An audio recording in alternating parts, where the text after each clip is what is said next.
The aftershocks still floated in the air. My father looked at her, then at me and said calmly, "You can stay, but not her, there's no room."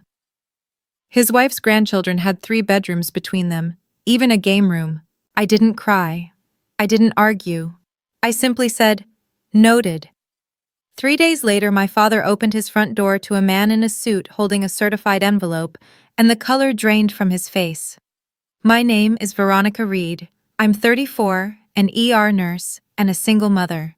This is the story of how I stopped begging my family for a seat at their table and finally reclaimed what belonged to me." If you're watching, consider subscribing and tell me where you're tuning in from. Now let me take you back to a Tuesday in October, the day the ground shook, and everything I believed about my family began to break apart. There's a particular exhaustion only ER nurses understand. It isn't just in your muscles. It settles behind your eyes, in the spaces between thoughts, in the way your hands still smell like hospital gloves even after 2 showers. That Tuesday morning, I stepped through the door of our second-floor apartment in Midtown Sacramento at exactly 7:15 a.m. 12 hours of chest compressions and IV lines still hummed through my fingers. The first thing I saw was Ava. She sat at the kitchen table in unicorn pajamas, her bare feet swinging under the chair, a blue crayon clenched in her hand. Biscuit, her stuffed bear with one worn, thin ear, leaned against her cereal bowl like a tiny breakfast companion. She didn't look up right away. She was busy drawing. "Mama, look!" She held up the paper. A square house with a triangle roof, 2 crooked windows, and a bright red door we didn't actually have. Above the roof, she had drawn 2 floating hearts, as if they were holding the house in place. "That's our house, Mama." I taped the drawing to the fridge beside last week's butterfly picture. That refrigerator door was the only art gallery that mattered to me. I made her a peanut butter sandwich, crusts cut off, shaped into a butterfly because I had done it once when she was 3, and now it was the rule. My eyes kept drifting shut, but I stayed with her anyway. We talked about the butterfly drawing while I plugged in the small star-shaped nightlight she refused to sleep without, even during daytime naps. On the shelf near the hallway closet sat a cardboard box labeled in my own handwriting, "Mom's Things." It held the few belongings I had kept after she died. I hadn't opened that box in years. I wish I had sooner.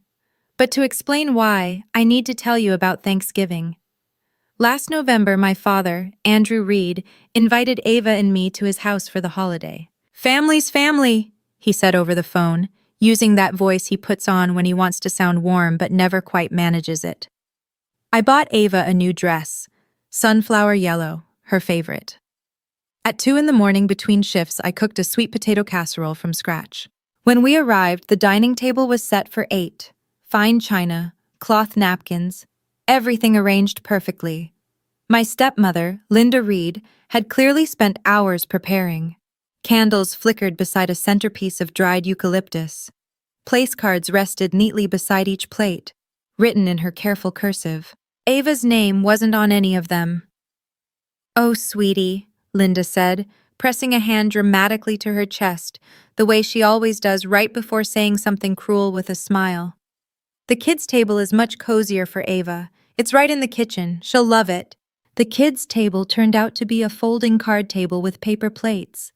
Ava sat there alone. My half-sister Sophia's 2 children, 6 and 4, sat at the main table beside my father like honored guests. Andrew had his arm around the older one, ruffling his hair. "That's my boy." When Ava waved at him from the kitchen doorway, he gave her a polite nod, the kind you give a neighbor's kid you barely know. I cut Ava's turkey into small pieces and told myself the same lie I had repeated for years.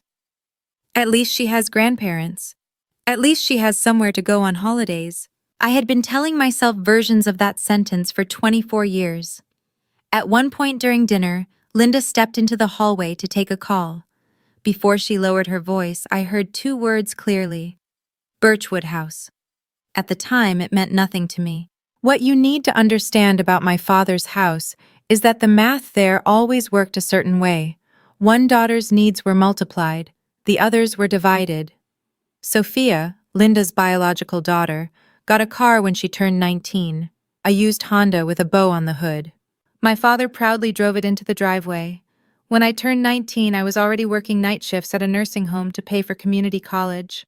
No car, no bow. When I asked about it once, just once, Andrew shrugged and said, "Sophia needs the help. You're independent. Be proud of that." I stored that sentence away. I stored many sentences away. My father paid Sophia's daycare bills, my student loans, mine alone. Sophia's rent when she moved back home with 2 kids, 0 because she never left. My own rent took up 38% of my paycheck in a second-floor apartment with a radiator that clanged all winter like someone pounding on pipes. Whenever I noticed the difference, Linda would say, "You're so sensitive, Veronica." Or Andrew would say, "Don't start." Eventually, I stopped starting. Or at least I convinced myself I had. But Ava noticed things I tried not to see. One Sunday, she came home from Andrew's house holding a drawing. Our family. 6 stick figures. Me, her, Andrew, Linda, Sophia, and Sophia's kids. Everyone was holding hands except Ava. She had drawn herself standing slightly to the side, clutching Biscuit. "Mama," she asked quietly, "how come I'm always the extra one?" She was 4 years old when she said that.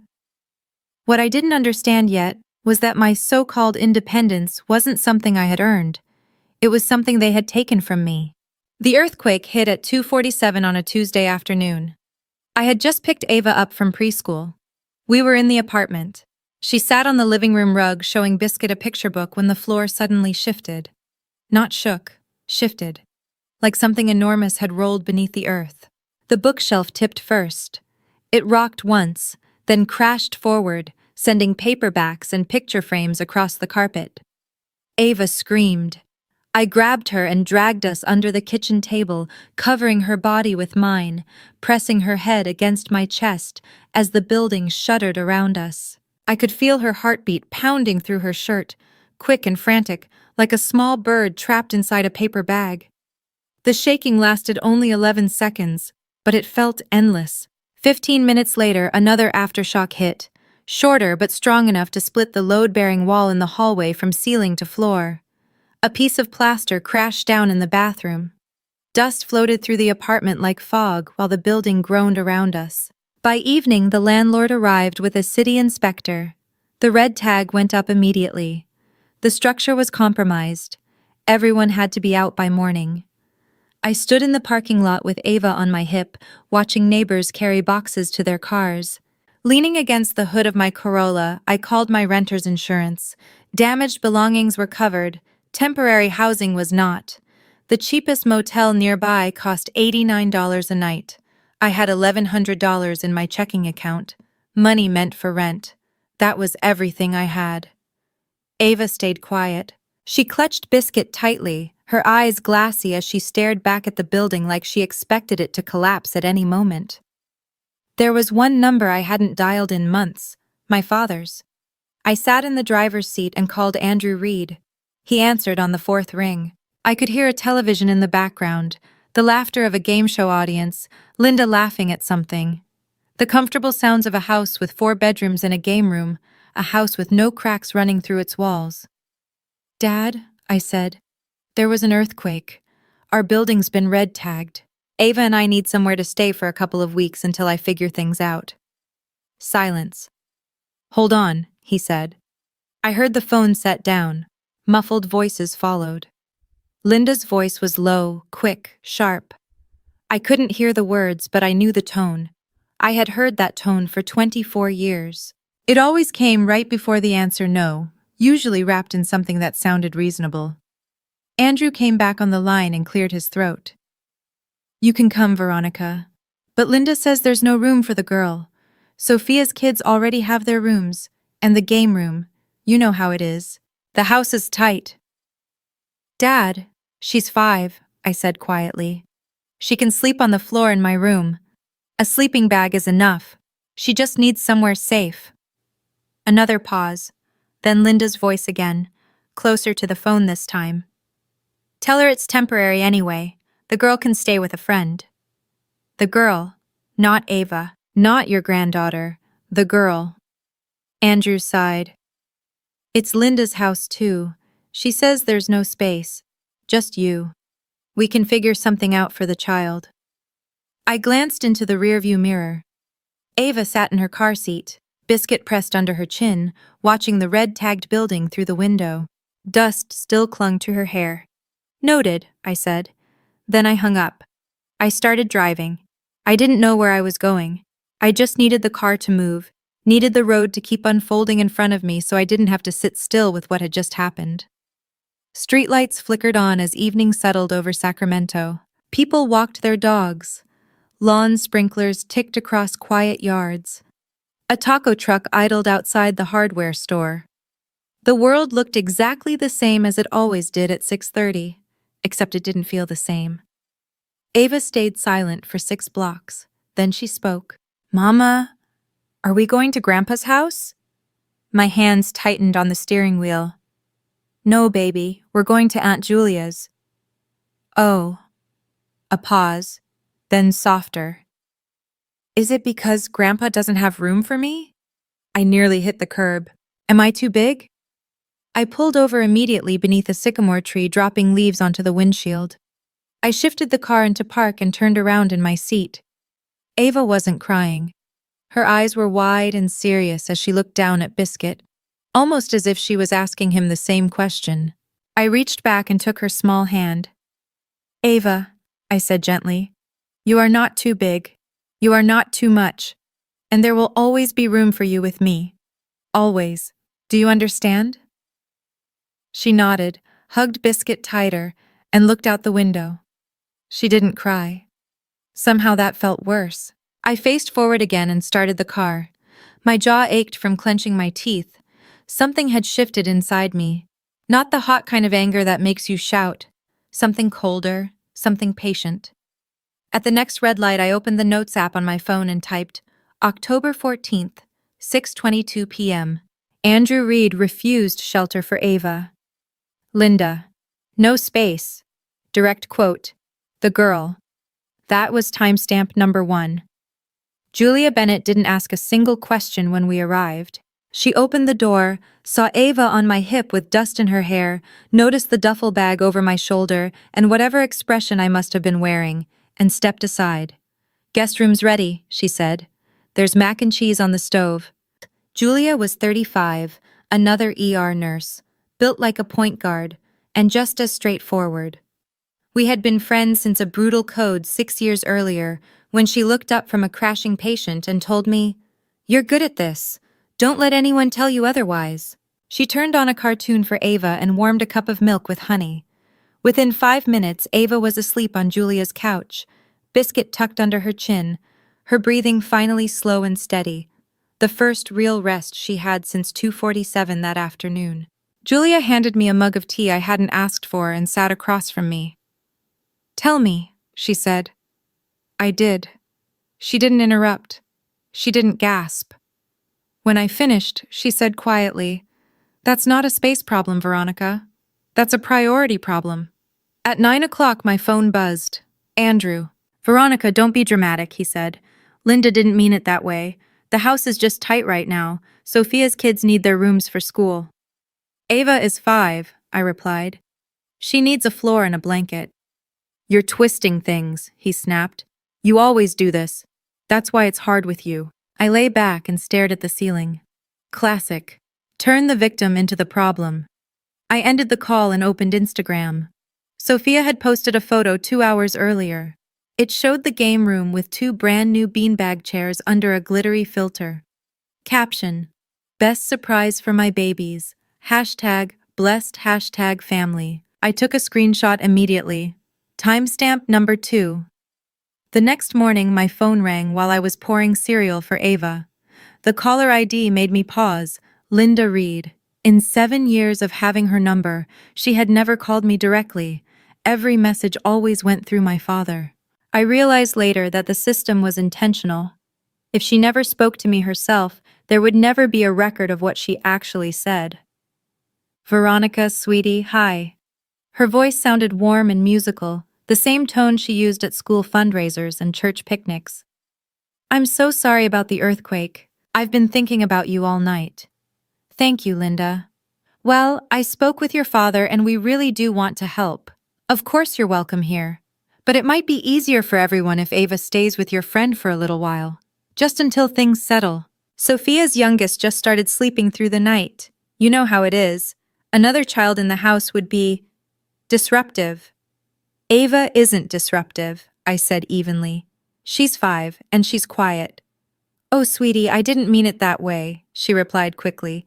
She's just a lot sometimes, very active. And honestly, her voice dropped as if she were sharing a secret. If you had a husband, this wouldn't even be an issue, would it? The kitchen faucet dripped twice. I watched the water fall into the sink and didn't respond. I didn't take the bait. Not the comment about a husband, not the tone, not the sweetie. 5 seconds of silence passed. I understand your position, Linda, I finally said. Oh, good, she replied brightly. I'm glad we can— I said I understand it. I didn't say I accept it. Please don't call me about this again. Then I hung up.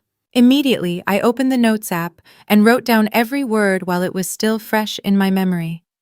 Timestamp number 3. But there was something else she had said. Something small. This house was supposed to be for our family anyway. I didn't know what it meant at the time, but I underlined it. That night, after Ava fell asleep, I lay in Julia Bennett's guest room and let the memories come back. Not the soft, nostalgic kind. The accounting kind. My 16th birthday. The year before, Sophia, then 11, had a full party, catered food, 30 kids, a DJ in the garage. For my 16th birthday, my father handed me a card with $20 inside and said, "We forgot to plan anything. Sorry, kid." Linda was in Cancun with her sister that week. Nobody forgot. I just wasn't worth remembering. Then my nursing school graduation. 4 years of night shifts and studying in hospital break rooms. I walked across the stage alone. Andrew said he couldn't attend because Sophia had a dance recital, a recital for an 11-year-old. He chose a pirouette over my diploma. The day Ava was born, Andrew came to the hospital 20 minutes after the delivery. He stood in the doorway, didn't hold her, didn't sit down. "You should have waited until you were married," he said. Then he left. Linda never came at all. 3 years later, when Sophia had her first baby, Linda moved into her house for 3 weeks. Andrew bought an $800 crib and cried in the delivery room. I had kept track of moments like that for years, not on paper, but etched into memory. The Christmas when I was 13 and found 3 presents under the tree for me and 11 for Sophia. The Easter when Ava's basket was just a paper bag. The way Linda introduced me at neighborhood barbecues. "This is Andrew's daughter from before." From before. Like I was some early draft of the family that got replaced later. But the worst thing they ever did to me wasn't a forgotten birthday or a skipped graduation. It was something they took, something I didn't even know existed. Not yet, but that was about to change. For years I carried one question like a stone in my pocket. Was I the difficult one? Too sensitive? Too needy? Too much? I bent myself into smaller shapes again and again just to fit into that family, until I almost forgot what my real shape looked like. Maybe you know that feeling. Maybe you've shrunk yourself to keep the peace, and one day realized you didn't recognize who you'd become. If folding myself into smaller and smaller corners. But to understand the rest of the story, you need to know about my grandmother. Her name was Margaret Hayes, my mother's mother.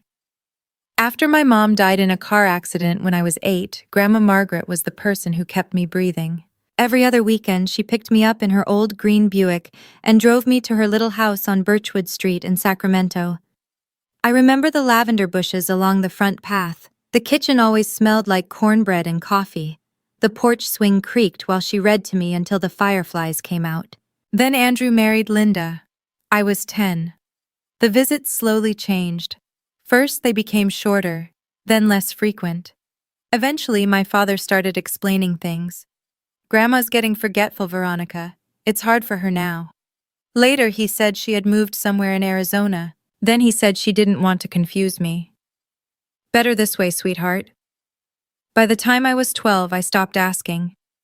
I believed him. I believe the woman who used to braid my hair and sing hymns in the kitchen had decided I wasn't worth the drive anymore. For 22 years, I carried a quiet explanation with me. I told myself grief does strange things to people. Maybe my grandmother looked at me and saw her daughter, the one she had lost, and the pain was too much. Maybe that was why she disappeared from my life. I believed that story for more than 2 decades. I believed that the last person on my mother's side who might have claimed me had simply let me go. But that night, lying awake in Julia Bennett's guest room, staring at the ceiling in the dark, a single word drifted through my thoughts. Birchwood. At Thanksgiving, Linda Reed had mentioned something about the Birchwood house. My grandmother had lived on Birchwood Street in Sacramento. I sat up instantly. My pulse shifted into the same sharp rhythm I recognize in the ER, that focused surge that tells you something important is happening. I walked to the closet. The box labeled Mom's Things sat on the top shelf. I pulled it down and opened it. It was 2 in the morning. The house was silent except for the low hum of the refrigerator and the steady ticking of a wall clock somewhere down the hall. I sat cross-legged on the guest room floor and lifted the flaps of the box I had carried through 4 different apartments but never truly unpacked. Inside were pieces of my mother's life. Her reading glasses, tortoiseshell frames with one bent arm, a scarf that still held the faintest trace of her perfume, or maybe I just needed it to. 3 birthday cards she had written to me before she died, still bound together with a rubber band. A small gold locket with a photograph of the 2 of us inside, me at 5, her at 31, the exact age I had been when Ava was born. At the very bottom, tucked beneath a folded quilt, was a large manila envelope. The paper had yellowed with age. The postmark read, 2003, and the return address said, Margaret Hayes, 412 Birchwood Street, Sacramento, California. My hands started to shake as I opened it. Inside was a letter written on lavender stationery in my grandmother's careful handwriting. Behind it was a stapled legal document, dense with formal language and stamped by a notary. The letter began, My dearest Veronica, your mother would want you to always have a home. I've created a trust for you. The Reed Family Legacy Trust includes the house on Birchwood Street and $210,000 in savings. When you turn 25, everything becomes yours. I love you, baby girl. Never let anyone tell you that you are not wanted. Grandma Margaret. Behind the letter was the trust deed itself. Reed Family Legacy Trust. Dated 2004, sole beneficiary. Veronica Ann Reed Trustee, Andrew Reed. I turned 25 in 2016, 9 years earlier. No one had told me, not once, a trust, a house, $210,000, and the man who had just told me there was no room for my daughter was the person in charge of it. I didn't sleep that night. I sat on the guest room floor with the documents spread across my lap and opened my phone. First search, 412 Birchwood Street, Sacramento. The county property records came up immediately. Single-family residence, 1,420 square feet, built in 1967, ownership status, sold, April 2019. Transfer, Andrew Reed and Linda Reed. Transfer type, quitclaim deed. Recorded sale price, $0. $0. A free transfer from the Reed Family Legacy Trust to my father and his wife. A house that was supposed to be mine. My second search was my grandmother's name. Margaret Hayes, Tucson, Arizona. The results showed a resident profile at a senior community in Tucson. Activities committee member.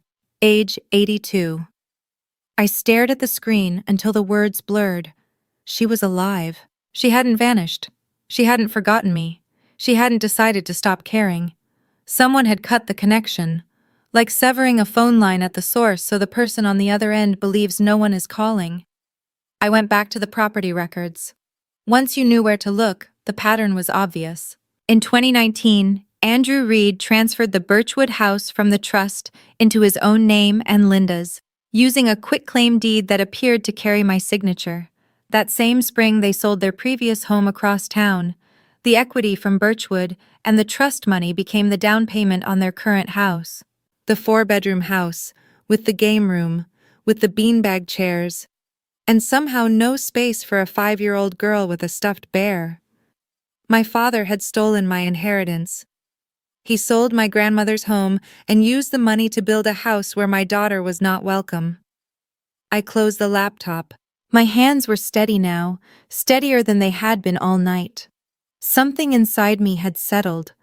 I was done being the sensitive one.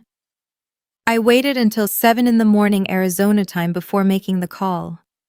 I didn't want to scare an 82-year-old woman awake in the middle of the night, and I didn't trust my voice yet. I paced across Julia's backyard in the gray morning light, rehearsing what I might say, until I realized there was no way to rehearse a moment like this. The receptionist at the senior community connected the call, 3 rings, then a voice. Thin but clear, carrying the same gentle rasp I remembered from bedtime stories when I was a child. "Hello? Grandma?"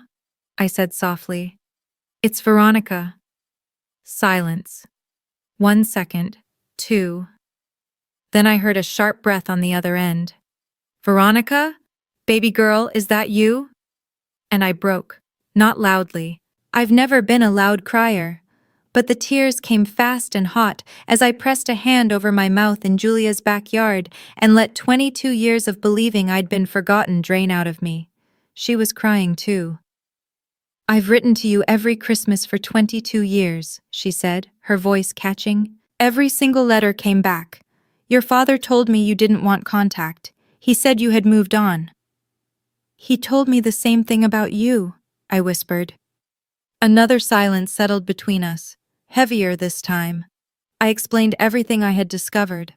The trust documents, the property transfer, the quitclaim deed listing $0. Her breathing changed as she listened. "I never authorized any sale," she said firmly. "Never. That trust was for you."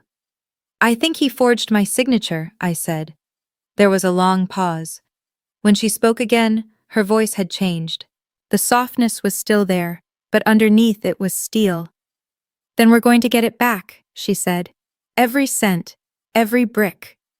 She told me she still had copies of everything, including the 22 envelopes returned to her in my father's handwriting. "Call a lawyer, baby girl," she said. "Today, I'll tell you exactly what documents you need." Luckily, Julia Bennett knew someone. Actually, she knew someone who knew someone. Her cousin's divorce attorney referred us to a trust litigation lawyer named Daniel Brooks, whose office sat on a quiet street in Sacramento.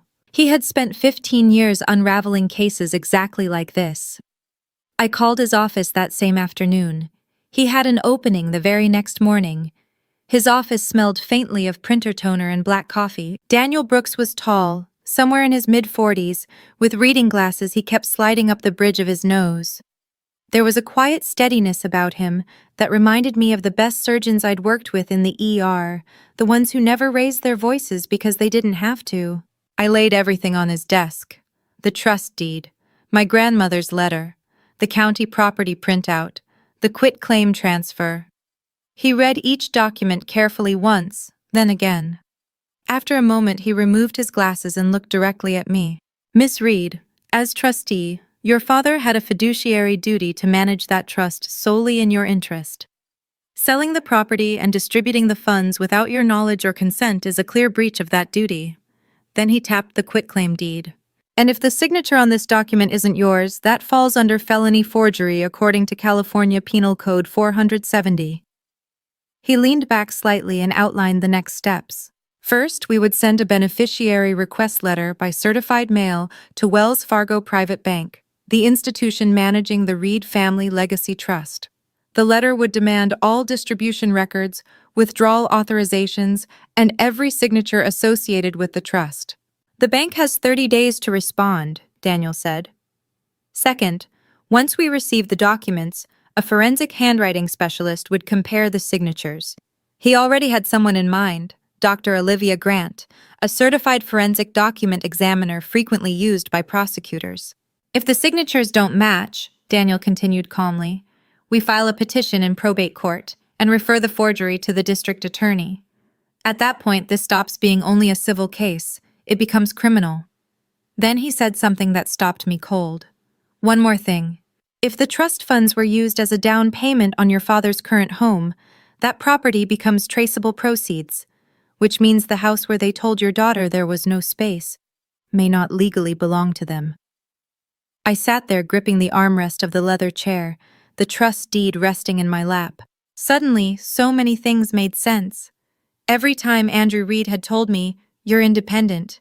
Be proud of that." He wasn't praising me, he was covering himself. Every time Linda Reed said, "You're too sensitive," she was making sure I never looked too closely. They had turned my self-doubt into a lock on a door I didn't even know existed. Have you ever realized that the trait people criticize you for is actually protecting them, not you? I think about that a lot now. Daniel mailed the beneficiary request that same afternoon, certified mail, return receipt requested, tracking number recorded. The letter went straight to the legal compliance department at Wells Fargo Private Bank, demanding every document connected to the trust. Withdrawal approvals, distribution receipts, notarized signatures, correspondence. 30 days to respond. In the ER, 30 minutes can mean the difference between life and death. 30 days felt like an entire geological era. But Daniel gave one clear instruction. Don't tip them off. Don't confront your father. Don't mention the trust, Birchwood Street, or your grandmother. If he suspects you're building a case, he'll destroy whatever he can. So I played the part. The hardest role I've ever performed, and I've held a mother's hand while telling her that her son didn't make it. Andrew Reed called twice that week, casual, checking in, asking whether I had figured out a housing solution yet. His voice sounded so normal it made my skin crawl. Normal in the way a bandage looks clean while the wound underneath is infected. "I'm working on it," I told him. That was all he got. On Thursday he called again. "You're not still upset about the room situation, are you? Linda feels terrible." He said it the same way someone might mention the weather. "Light rain today. Linda feels terrible. Might clear up by the weekend." "I'm fine, Dad." "Good, that's my girl." I ended the call and swallowed the bitter taste rising in the back of my throat. That evening, Ava sat at Julia Bennett's kitchen table again, drawing. "Mama, look." She held up a new picture. This house was bigger than the last one. 3 windows, a small garden, and a red front door. Across the top, she had written 2 wobbly kindergarten words. "Our house." "This is where we're going to live," she said confidently. I taped the picture onto Julia's refrigerator beside the others. Then I went into the bathroom, closed the door, and pressed my forehead against the cool tile until my breathing slowed. 27 days left. The documents arrived on a Tuesday. Daniel called at 10:14 a.m. "Come to my office," he said. "Bring nothing, touch nothing when you get here. I'll show you everything." 40 minutes later, I sat across from his desk while he laid 3 documents side by side, like a surgeon displaying x-rays. The first was a trust distribution authorization, dated March 14, 2019. A request to release $210,000 from the Reed Family Legacy Trust to Andrew Reed. At the bottom was a signature, Veronica A. Reed. The second document was a quitclaim deed dated April 2, 2019. Transfer of the property at 412 Birchwood Street from the trust to Andrew Reed and Linda Reed. Another signature, Veronica A. Reed. I leaned closer. Whoever wrote it had practiced. The handwriting looked careful, but the details were wrong. I've signed my name thousands of times, on patient charts, medication orders, insurance forms. My V begins with a sharp, downward stroke. This one curved, and the R in Reed always has a closed loop at the top, something I copied from my mother's handwriting when I was a child. This one was open. It wasn't my signature, not even close. Daniel slid the third document toward me. Dr. Olivia Grant, Forensic Document Examiner. I read the key sentence. Based on comparison with known exemplars, the question's signatures show significant differences in letter formation, pen pressure, and alignment. Preliminary conclusion: high probability the signatures were not produced by the stated signatory. The final report comes in 10 days, Daniel said quietly. But Veronica, it's already clear. Then he pointed to the notary stamp on the quitclaim deed. The name beneath it read Patricia Coleman. Daniel had already investigated. Patricia Coleman had worked in the same school district office as Linda Reed for years. A notarized document signed by someone who was never present, stamped by the stepmother's longtime friend. This wasn't a mistake. It was planned. 2 days after those documents arrived, Andrew Reed invited me to dinner. "Just you," he said. "No drama, no big deal. Linda's making pot roast." Daniel Brooks told me to go. "Observe," he said. "Say nothing important. California is a two-party consent state, so don't record anything. But the moment you leave, write down everything." So I went.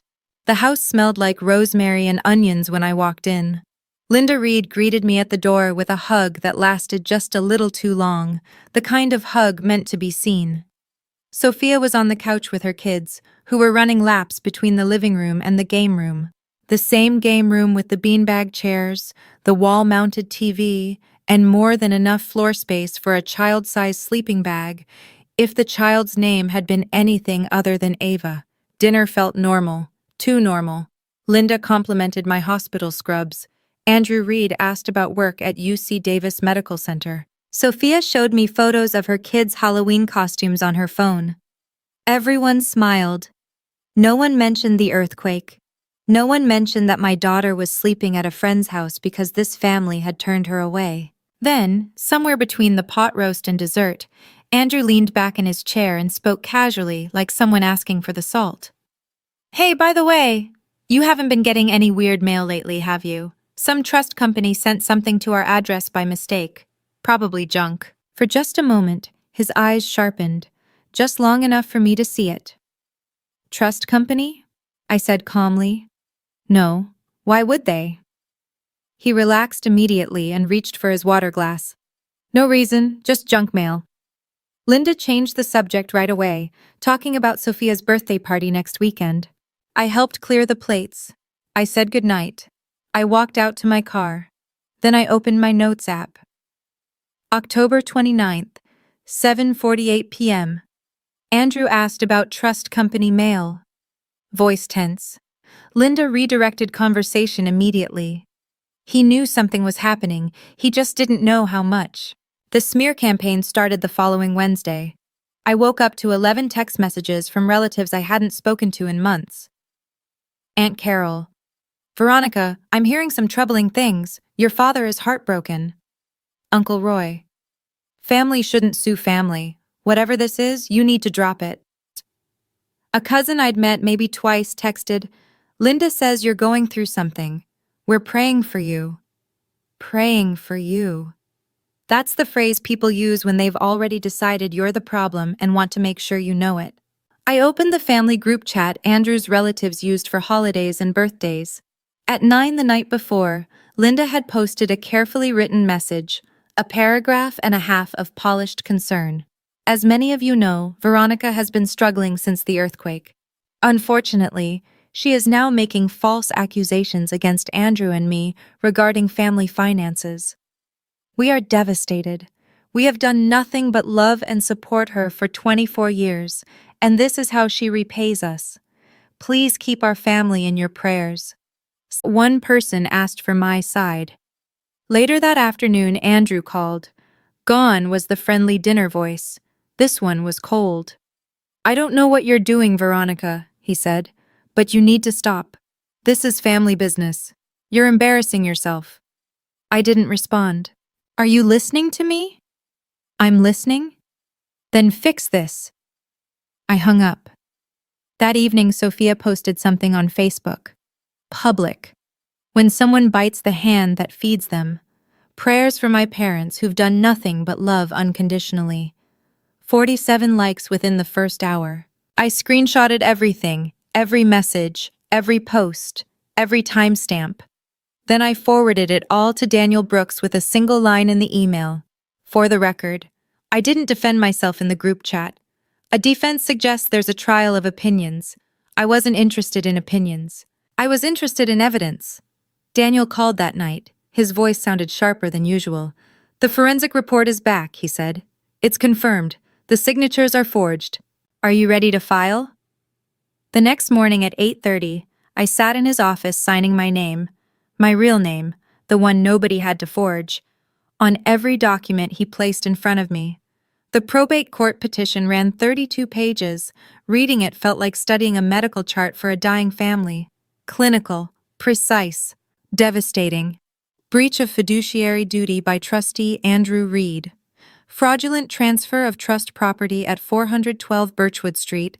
Unauthorized distribution of $210,000 from the Reed Family Legacy Trust.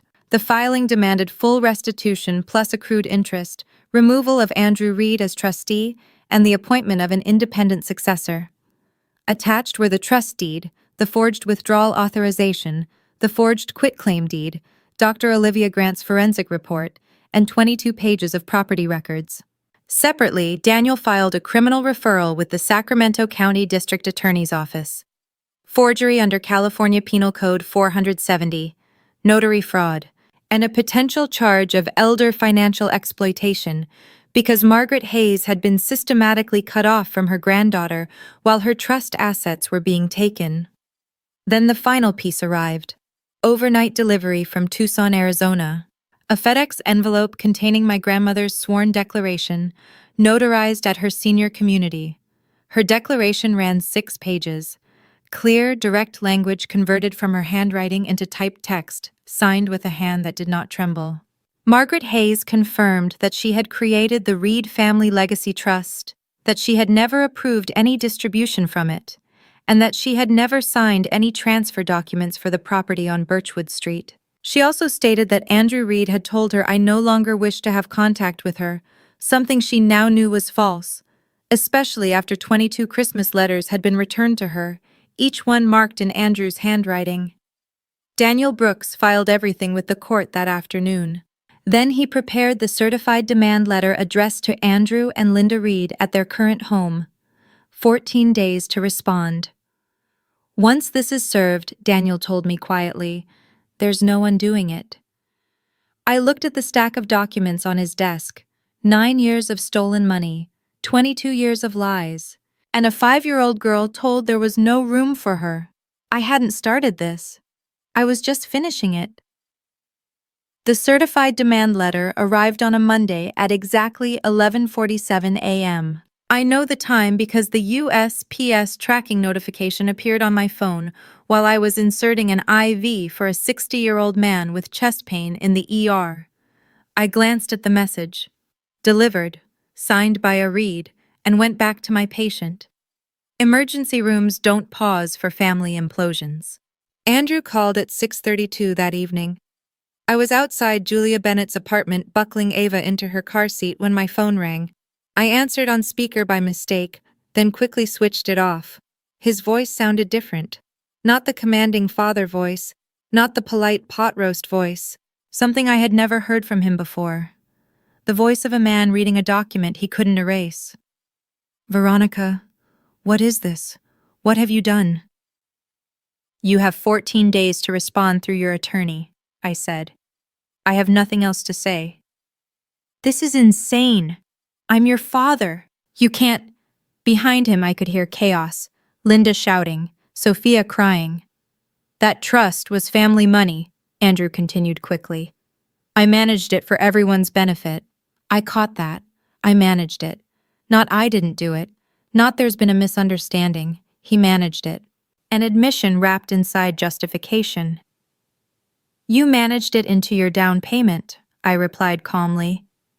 14 days, Dad. Then I hung up. He called back 4 times in the next 20 minutes. I let every call go to voicemail. I didn't listen to them. I just saved them. Julia was waiting when I walked inside. She looked at my face and silently handed me a mug of chamomile tea. How do you feel? I sat down on the couch. Ava was at the kitchen table drawing again. Another house. bigger this time, more windows, more hearts floating above the roof.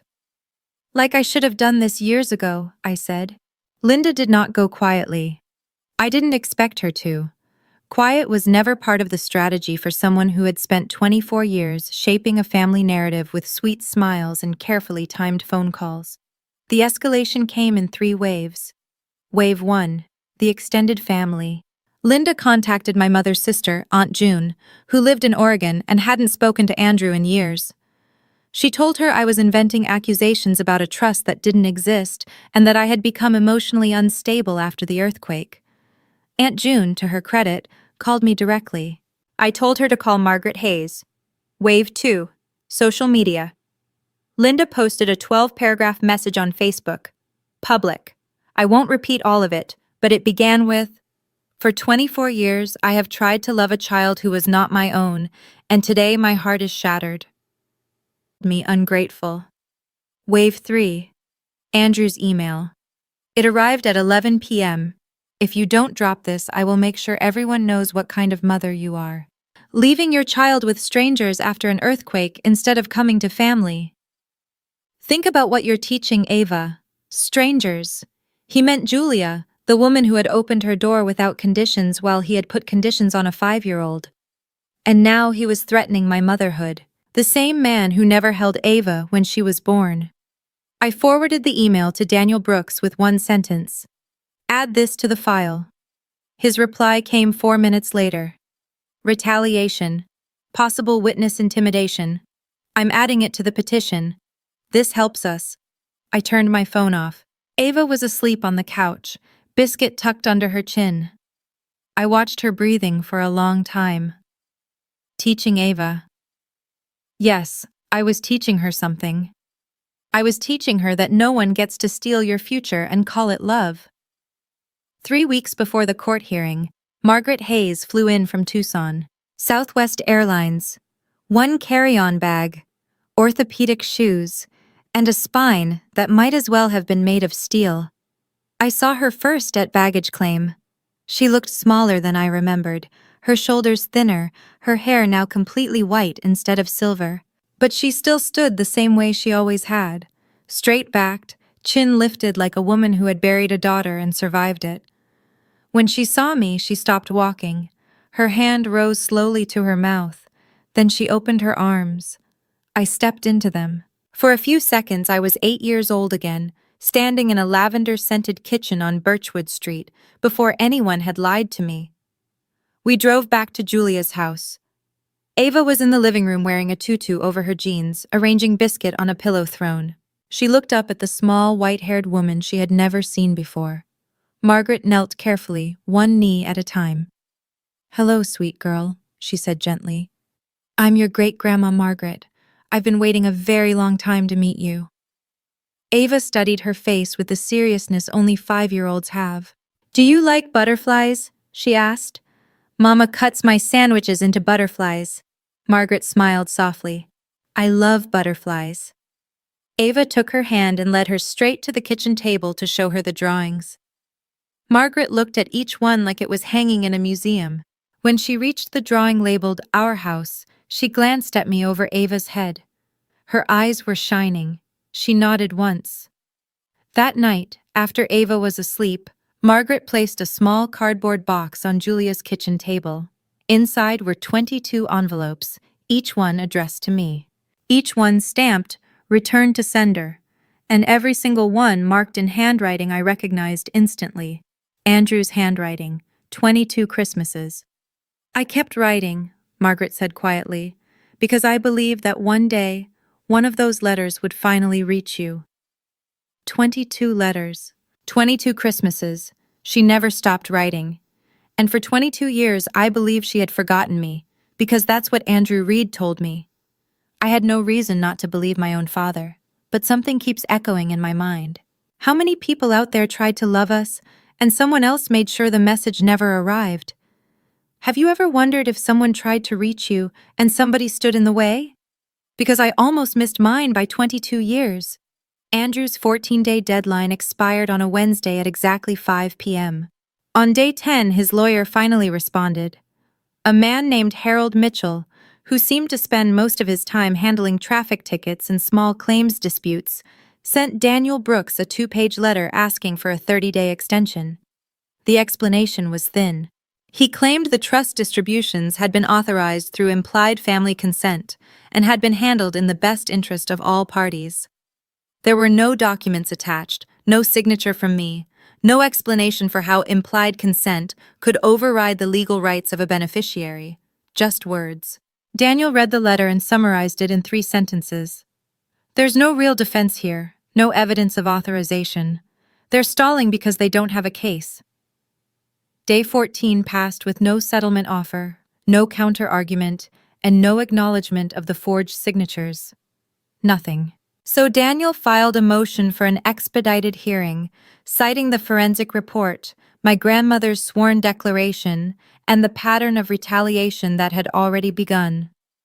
The Sacramento County Probate Court granted the request. The hearing date was set. 3 weeks away, a Tuesday morning in November. On day 15, Andrew called one last time. His voice had changed again. The threats were gone. The commanding tone was gone. What remained sounded hollow. Veronica, please, can we talk? I'm your father. We can work this out. Don't humiliate me in court. The word hung there. Humiliate. As if humiliation was something being done to him, instead of something he had done to a 5-year-old girl standing in a driveway with a stuffed bear. You had 14 days to work this out, I said calmly. You chose not to. Then I added, I'll see you at the hearing. And I hung up. 20 minutes later, Daniel called with another update. There's one more thing. The summons must be personally served. According to the process server, Andrew will definitely be home this Saturday for Sophia's birthday party. 30 guests, a full house. It was the only confirmed time he would be there. The court required personal service. I didn't plan it that way, but I didn't stop it either. And to be clear, I wasn't there. That Saturday afternoon, I was at Julia Bennett's apartment making butterfly sandwiches with Ava, while she tried to teach Margaret Hayes how to draw a proper unicorn. I didn't stand outside their house. I didn't drive past. I didn't need to. In a town like Sacramento, when a sheriff's deputy pulls up to a birthday barbecue, word travels quickly. This is what I was told happened. It was 2:15 p.m. The backyard was decorated with pink and gold balloons.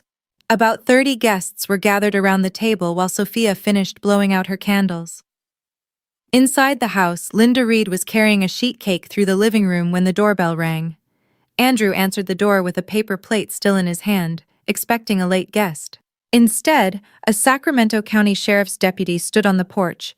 Tan uniform, clipboard. Andrew Reed? Yes. You've been served. The deputy handed him a large envelope. Andrew took it automatically, the way people accept things before their brain has time to catch up. Then the deputy tipped his hat, turned around, and walked back to his cruiser. Andrew stood frozen in the doorway. Linda came up behind him, still holding the cake. Who was that? Andrew, what is... He opened the envelope. Inside were the court summons, the full petition, the forensic report summary, and attached at the back, 6 pages of Margaret Hayes' sworn declaration. Linda saw the name. The cake plate tilted. She grabbed the doorframe. She's still alive? Out in the backyard, 30 guests watched through the sliding glass door, holding half-eaten slices of cake.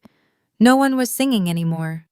According to the person who told me the story, Andrew's face didn't show anger. It didn't show surprise either. It looked like the expression of a man realizing the ground beneath his house had never actually belonged to him.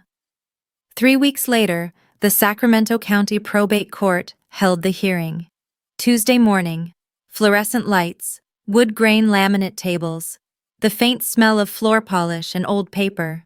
Not the place you imagine when you picture a reckoning, but most reckonings don't look the way you expect. I sat at the petitioner's table beside Daniel Brooks. I wore my navy scrubs under a gray blazer because I had come straight from a shift and because I wanted the judge to see exactly who I was, a woman who works for a living. Behind me, Margaret Hayes sat in the first row, straight-backed, hands folded, 82 years old and radiating the quiet authority of someone who had survived more than most people could imagine. Across the aisle sat Andrew Reed, his suit wrinkled, and Harold Mitchell, flipping nervously through a folder that was noticeably thinner than ours. Linda sat behind them. No smile today, no sweetie. She looked pale. Daniel presented the case in less than 20 minutes.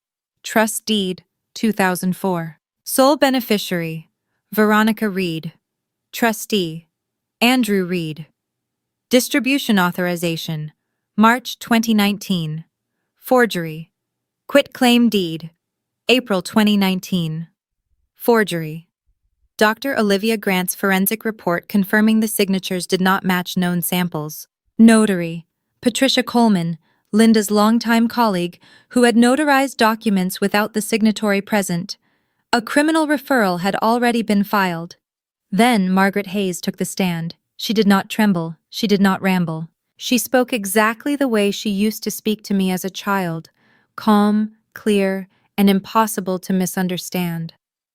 I created the trust in 2004 for one person, my granddaughter, Veronica Reed. I never authorized any withdrawal. I never signed any property transfer. I was told my granddaughter did not want contact with me. I now know that was false. I have 22 letters returned to me in my son-in-law's handwriting that prove it. Harold Mitchell attempted to argue implied family authorization. The judge stopped him before he finished the sentence. Counselor, fiduciary duty is not subject to implied consent. The trustee's obligations are explicit and documented. The judge looked at Andrew Reed the way I've seen doctors look at patients who waited too long to come to the hospital. Not angry, just certain of the diagnosis. He delivered the ruling from the bench that same afternoon. Expedited, he said, because the evidence leaves no ambiguity. I sat still while a man in a black robe dismantled a lie my father had spent 22 years building. First, Andrew Reed was immediately removed as trustee of the Reed Family Legacy Trust. The court appointed an independent professional fiduciary with no connection to either side. Second, restitution. Andrew and Linda Reed were ordered to repay $210,000 in misappropriated trust principal plus $38,000 in accrued interest. Total, $248,000. Payment due within 90 days. Failure to comply would result in a court-ordered lien on their home. Third, the 2019 quitclaim deed transferring the property on Birchwood Street was declared void. Because the property had already been sold and the money used as a down payment on their current house, the court applied equity tracing. In plain terms, if they could not produce $248,000 within 90 days, they would have to sell the house, or the court would force the sale. Fourth, the criminal referral to the district attorney remained active. Andrew faced potential felony forgery charges under California Penal Code 470. And Patricia Coleman, the notary who had stamped the fraudulent documents, had already had her commission revoked. A misdemeanor case against her was pending. Andrew didn't move when the judge finished. He sat with both hands flat on the table like a man trying to steady a room that had started spinning. Behind him, Linda made a small sound. Not a word. Just the sound of air leaving something that had been holding pressure for a very long time. Outside the courtroom, Margaret Hayes took my hand. Her grip was small but firm and warm. Your mother would be proud of you, baby girl. $248,000. Not revenge. Restitution. There's a difference. Revenge is about hurting someone. Restitution is about getting back what was yours. 1 week after the ruling, Andrew called. I almost didn't answer. But some small thread of the girl who used to ride in my grandmother's green Buick still existed somewhere inside me. So I picked up. He didn't sound like my father anymore. He sounded like a man who had spent 7 days staring at numbers that refused to work. Veronica, we have to sell the house. I said nothing. Linda isn't coping well. She won't eat. Sophia's looking for apartments, but she's never paid rent before. She doesn't know how. His voice cracked. I waited. Can you talk to the judge? He asked quietly.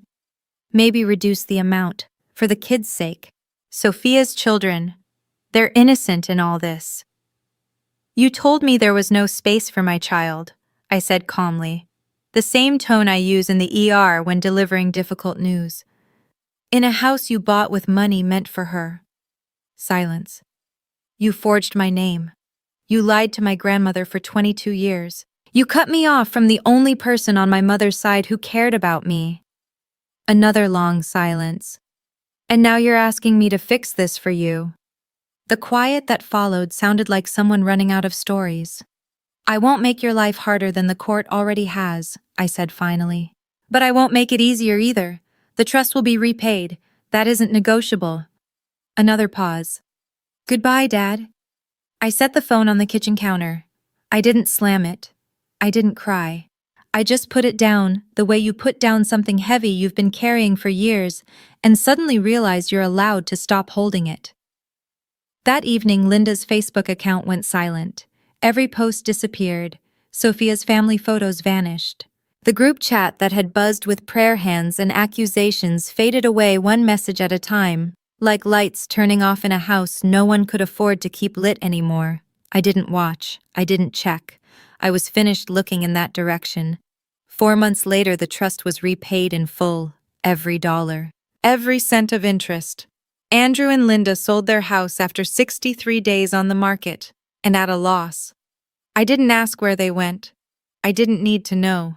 With the trust restored and an independent trustee finally managing it properly, I used part of the money for a down payment on a small 2-bedroom cottage on Maplewood Lane in Sacramento, half a mile from UC Davis Medical Center, 3 blocks from Ava's new school. The house had a small yard, a kitchen with real counter space, and a front door I painted bright red the first Saturday after we moved in. Ava stood in the driveway and pointed at it like she had summoned it out of her crayon drawings. Mama, it's the door from my picture. You designed it, baby, I told her. I just made it real. That winter, Margaret Hayes moved back to California. She rented a small 1-bedroom apartment 10 minutes from our house, close enough to walk when the weather was good, and in Sacramento, the weather is good most days. Every Saturday morning, she and Ava baked cornbread in my kitchen, the house filled with the smell of butter and warmth, while Ava learned to crack eggs without dropping shells into the bowl. And Margaret hummed the same quiet hymns she used to sing to me long ago on Birchwood Street. We planted lavender along the front walkway. Ava watered it every evening with her small pink watering can, Biscuit tucked under her arm while she talked to each plant as if it were an old friend she was catching up with. I also started seeing a therapist. Not because I was broken, but because carrying someone else's lies for 22 years had carved deep grooves into the way I saw myself. I wanted to smooth those edges out. I wanted my sense of stability to be real, not something I was performing just to survive. On the wall above Ava's bed, the first drawing still hangs. Our house. Red door, 2 hearts above the roof. Next to it is a newer drawing. Our real house, the same red door. But this time there are 3 figures standing in front of it. Me, Ava, and a small white-haired person she labeled carefully in kindergarten letters, Great-Grandma. The star-shaped nightlight still glows beside her pillow. Biscuit still sits at the foot of the bed. Some things you don't outgrow. You just finally give them the right place to belong. I'm sitting on the front porch while I tell you this. It's a Sunday morning. The coffee is hot. The lavender is blooming. And through the kitchen window I can hear Ava giggling at something Margaret Hayes just said while they mix cornbread batter together. That kind of laughter fills a house the way sunlight fills a room, quietly, naturally, without asking permission, simply because it belongs there. My father's criminal case is still moving through the system. I don't follow every detail. Daniel Brooks sends updates when there's something important. The forgery charge still stands. Patricia Coleman's notary commission has been permanently revoked. These are consequences, not punishments I designed. They're simply the weight of choices Andrew and Linda Reed made long before I ever opened that box. Some of the relatives who sent those prayer hand messages have contacted me since then. A few apologized, most haven't. I'm at peace with that. I didn't do any of this for their approval. I did it because my daughter once asked me if she was too big, and that question could not remain buried in a notes app forever. Andrew hasn't called again. Neither has Linda. Neither has Sophia. The silence where their voices used to be doesn't feel empty anymore. It feels like a room that's been cleared of furniture that never belonged to me in the first place. And now there's space to breathe. Last week, Ava asked me why our front door is red. I told her it's because she drew it that way once, back when we were living in a house that didn't belong to us yet. She nodded as if that explanation made perfect sense.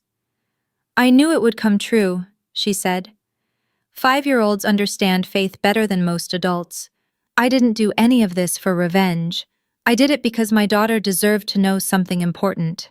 When someone tells you there's no space for you, the answer isn't to shrink yourself until you fit.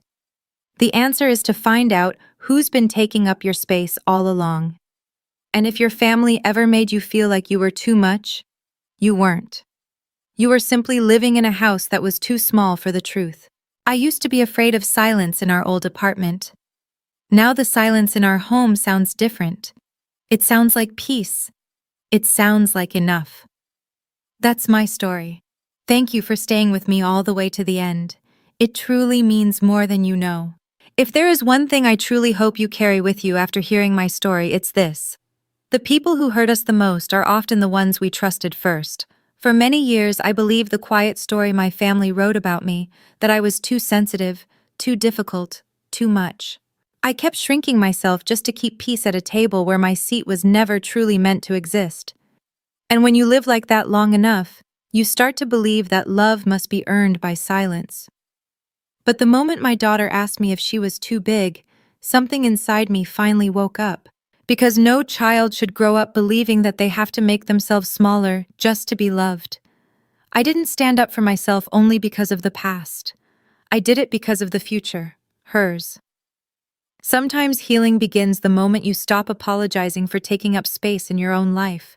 Sometimes the bravest thing you can do is tell the truth, even when it shakes the ground beneath the people who tried to bury it. And sometimes justice isn't loud or dramatic.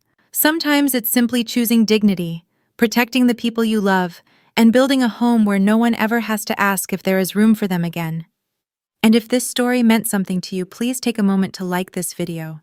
A simple like helps this story reach someone else who might need to hear it today.